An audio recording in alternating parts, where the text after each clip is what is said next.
Hola oyentes de Radio Sefarad, vamos a hablar con un personaje que ya ha hablado varias veces, en varias ocasiones aquí en Radio Sefarad, incluso al inicio de esta guerra de espadas de hierro en la Franja de Gaza que enfrenta a Israel con el grupo terrorista Hamas. Hablamos del mexicano Francisco Gil White, antropólogo, historiador, etcétera, que en los próximos días, el 9 y 10 de enero, va a dar sendas charlas, pero solamente presenciales. Por eso queríamos hablar de ello justamente con él en esta manera. ¿Qué tal, Francisco?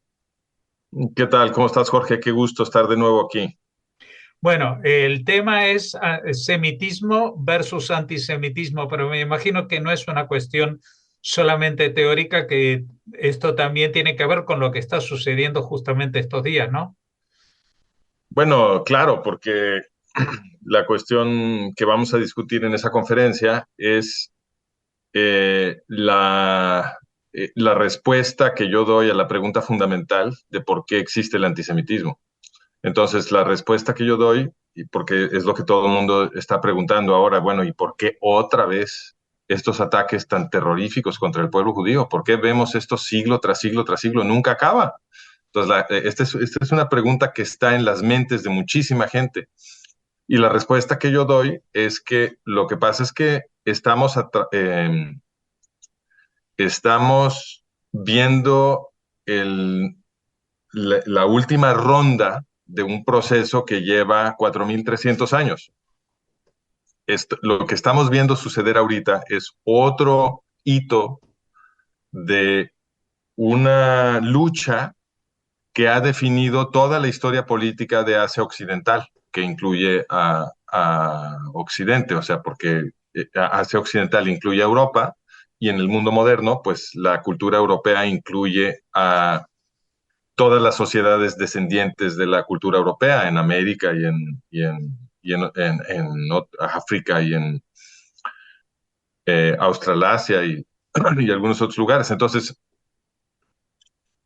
esta es una cuestión, la pregunta por qué siempre hay grandes matanzas de judíos, nos lleva, o me lleva a mí, a la respuesta de que estamos viendo estragos que son consecuencia de la lucha milenaria, 4.300 años, entre el semitismo y el antisemitismo.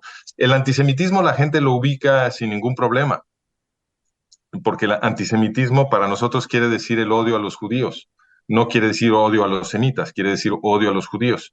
Pero sí hay una conexión con el término semita, porque la razón de que se usa el término antisemitismo para decir odio contra los judíos es que los judíos tradicional y ritualmente hablan hebreo, que es una lengua semita. Entonces, por eso decimos antisemitismo. Ahora, ¿qué es el semitismo? El semitismo, pues, debe ser lo contrario, ¿no? Y entonces, no es simplemente el amor por los judíos, el semitismo, porque el antisemitismo tampoco es simplemente el odio contra los judíos. El antisemitismo es muchas cosas que van ligadas con el odio a los judíos. El antisemitismo es un movimiento que busca destruir la democracia, que busca imponer totalitarismo, que busca hacer esclavos de todo mundo, destruir la libertad de pensamiento, la libertad política, la libertad económica, etcétera. Todo eso es el antisemitismo. Entonces, y lo vimos en la Segunda Guerra Mundial muy claramente, los nazis estaban buscando abolir toda la tradición democrática liberal de nuestra civilización occidental y convertirnos a todos en esclavos. Entonces, todo eso va en paquete con el odio a los judíos. ¿Qué es entonces el semitismo? Pues es todo lo contrario, es por un lado un aprecio, por supuesto, un amor por el pueblo judío, pero también es la búsqueda de la democracia, de la hermandad universal, de la tolerancia, del Estado de Derecho, de la limitación del poder de los gobernantes, todo lo que nosotros asociamos con la vida moderna, democrática, liberal, que emana de las revoluciones que produjo la Ilustración europea. Todo eso es el semitismo. ¿Y por qué lo llamo, por qué insisto en llamarlo así? Porque este es un término nuevo que yo estoy usando, porque me parece útil contrastarlo con el antisemitismo. Y la razón es no solamente que el semitismo está identificado con todo eso, sino que el propio pueblo judío encaja con con esto, porque ha sido justamente el pensamiento judío de este pueblo de habla semita que produjo la democracia moderna, porque fue el pensamiento judío, empezando por Maimónides y después Baruch Spinoza, que transformó el pensamiento de los intelectuales occidentales para producir la ilustración europea que parió las democracias modernas. Entonces, no es simplemente que van todas estas cosas, amor a los judíos y amor por la democracia, pegadas, sino que el mismo pueblo judío es el generador del movimiento político, filosófico y político hacia la democracia. Pero no solo eso, si nos vamos más atrás, lo que vemos es que inclusive antes de que hubiera un pueblo judío, había en Mesopotamia un movimiento en busca de la hermandad universal, de la paz universal, del Estado de Derecho, de extenderle cada vez más derechos a todo el mundo, de abolir la esclavitud. Todas esas cosas eran, digamos, anhelos civilizacionales de las sociedades mesopotámicas, de la región que terminó llamándose Babilonia. Y ese anhelo civilizacional se establece en una revolución antigua, es la revolución muy antigua, hace 4.300 años, liderada por Sargón de Akkad, que estableció el imperio acadio y produjo esta tradición política en Mesopotamia, donde los reyes tenían la obligación cultural de emitir reformas legales para proteger a todo mundo. Y esa tradición mesopotámica, babilónica, que dura 2000 años después de Sargón, seguían los reyes mesopotámicos, incluyendo los persas, jactándose de ser seguidores de Sargón y de estar protegiendo a las clases vulnerables con reformas legales para extender derechos a todo el mundo. Esa tradición es la que produjo al pueblo judío. El pueblo judío tiene su origen en esa civilización mesopotámica y esa tradición desde el principio, desde Sargón de Akkad, fue una tradición semita, porque los acadios eran un pueblo semita y los pueblos que preservaron y desarrollaron esa tradición política y legal de obligación monárquica hacia la gente vulnerable y la obligación de promulgar reformas legales para protegerlos. Todo eso lo custodiaron pueblos semitas. Después de los acadios fueron los amoritas y después de los amoritas los caldeos y luego los arameos y luego finalmente los persas, que no son semitas, pero adoptaron el semitismo como una de las dos importantes ideologías que gobernaban su imperio. La otra, el zoroastrianismo, que tiene mucho en común con esta tradición que yo estoy llamando semitismo. Entonces, por todas estas razones, tiene sentido hablar de semitismo versus antisemitismo. Y la gran lucha política en Asia Occidental ha sido esta contienda entre el semitismo mesopotámico y el antisemitismo. El antisemitismo representado en la antigüedad por ejemplo, los asirios, que hicieron grandes esfuerzos por destruir todo el progreso humanitario que se había logrado en Mesopotamia, y luego por los griegos y los romanos, que fueron igualmente enemigos de la civilización humanitaria mesopotámica, que la destruyeron. Los griegos destruyeron el imperio persa, y luego los romanos cometieron genocidio contra el pueblo judío, que era el vehículo de ese semitismo mesopotámico, y exportándolo a Occidente, donde por supuesto, a pesar del genocidio romano contra los judíos, nos hizo mucho bien, pues empezó esa influencia del semitismo mesopotámico a través de los judíos en Occidente, nos enfiló cada vez más hacia la libertad y produjo al final lo que son las democracias modernas. Entonces, una vez que tenemos este modelo en la cabeza, podemos entender mejor qué está pasando en el mundo moderno. Son nuevos hitos de una lucha larguísima, y el objetivo de entender este recorrido histórico es que la gente pueda ver que hoy, como siempre, estar del lado del pueblo judío y en contra de los antisemitas es la forma de defender este hilo civilizacional que llevamos defendiendo desde hace 4.300 años, que nos ha dado las libertades que tenemos hoy y que estamos en peligro de perder. Entonces, lo que tenemos que hacer los occidentales hoy es tomar partido y estar del lado del pueblo judío en contra de los antisemitas que los quieren destruir, porque es del pueblo judío del que heredamos no solo el descanso dominical el descanso sabatino para los trabajadores, sino también un montón de principios morales y legales que son la base de la ética que sostiene todos los principios de la Ilustración europea que finalmente subyacen la democracia. Bueno, es un punto de vista muy original el tuyo y aparte nos pone en una esfera bastante particular porque a pesar de la dificultad de utilizar ese término referido a los semita, que es igual tanto para los que hoy en día consideramos semitistas que para aquellos que podríamos considerar antisemitas, porque también el odio hacia todas estas libertades surge en la misma zona. Es decir, no es... Esa es una muy buena observación, Jorge.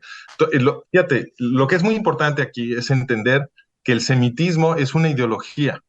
Por lo tanto, el semitismo puede ser adoptado por pueblos que no son de habla semita, como ha sucedido en Occidente. Ahora, el semitismo lo hemos adoptado todos. La civilización occidental es una civilización que tiene como anhelo, digamos, central la búsqueda de la paz universal. Todos en Occidente tenemos esto, por eso somos democráticos. Entonces, no tenemos que hablar idiomas semitas para adoptar el semitismo. Y también es cierto que pueblos que sí hablan idiomas semitas, como por ejemplo muchos árabes en el mundo moderno, pueden adoptar una ideología antisemita, ¿no? Eso también puede pasar. Entonces, es importante recordar que el antisemitismo y el semitismo en este análisis se usan como etiquetas para ideologías y movimientos ideológicos y en realidad están desprendidos de ese origen étnico. Pero lo que le da sentido histórico al análisis y por la razón por la que son útiles es porque sigue siendo cierto que en el mundo moderno los que están defendiendo la tradición del semitismo pues es un pueblo semita, es el pueblo judío, es el que nos dio, es el que trajo esta tradición a Occidente y pues tiene todo el sentido del mundo que los que queremos seguir viviendo en paz y queremos extender derechos a todo el mundo y proteger una civilización donde no estamos todos en guerra unos contra otros, pues lo que tenemos que hacer es apoyar justamente esa tradición y en el mundo moderno eso quiere decir aliarse con el pueblo judío y aliarse con las metas de la Ilustración. Pues te agradecemos mucho, Francisco Gil White, que nos hayas atendido. Sabemos que estás muy ocupado estos días y especialmente preparando estas charlas que dan una perspectiva diferente a lo que habitualmente se suele comentar sobre los orígenes del antisemitismo, lo más habitual es referirlos como un proceso bastante moderno, ¿no? Es decir, algunos incluso creen que el nazismo nació de una especie de espacio vacío, que de pronto surgió un odio a los judíos, o que incluso remitiéndonos en el tiempo, el antisemitismo o el odio a los judíos de los primeros cristianos también surgió del vacío. Y estamos hablando de una religión que se desprende del propio judaísmo, del mismo tronco. Es Así decir, es, que no. Estas ideas son las que surgen en un vacío de comprensión histórica, porque el antisemitismo es muy viejo. Y justamente lo que estoy explicando aquí es que una vez que reinterpretamos el término antisemitismo y añadimos el término de semitismo para este contraste teórico, nos damos cuenta que es una lucha más vieja inclusive que el pueblo judío, porque había semitismo antes de que el pueblo judío se volviera su principal vehículo. Y había antisemitas luchando contra ese semitismo también en esa época, antes de que hubiera judíos. O sea, es importante entender esta lucha como una lucha ideológica que tiene que ver con la liberación de todos. Y así como se lograron muchísimos avances para la protección de los derechos de todos en la antigua Mesopotamia, lo mismo ha sucedido en el occidente moderno. Las sociedades mesopotámicas de la más rancia antigüedad cuando vivía, por ejemplo, el rey Hammurabi, cuyo famoso código nos presumen en la escuela, esas sociedades estaban logrando avances para la protección de los derechos de todos que son muy importantes y el desarrollo de esas sociedades se parece en algunos aspectos fundamentales a lo que las sociedades modernas de Occidente ahora también han estado logrando, ¿no? Entonces, es importante ver esa continuidad y ese comparativo para entender que la, la lucha política que se está desarrollando hoy en el siglo XXI es un momento más de esta gran lucha. Y como ahora estamos globalizados, es importante también darse cuenta que pues, ahorita se va a decidir todo, porque hacia dónde se inclina el sistema en estos días, en esta generación, puede producir un cambio estabilizado permanente. Entonces es muy importante que ganen los buenos. Es muy importante que gane la gente que realmente cree en la democracia, que realmente cree en amarás a tu prójimo como a ti mismo, que es el principio que aprendimos los occidentales de los judíos, y no que gane el principio de si no estás de acuerdo conmigo te mato, que es el principio ortodoxo del Corán, que es lo que siguen los musulmanes que en Occidente quieren llamar radicales, pero que en realidad simplemente están siguiendo lo que dice el libro que ellos consideran sagrado. Pues te agradecemos mucho que nos hayas atendido, Francisco. Seguramente en un futuro pues volveremos a comunicarnos para seguir conversando contigo de estos y de otros temas. Hasta la próxima. Gracias, Jorge.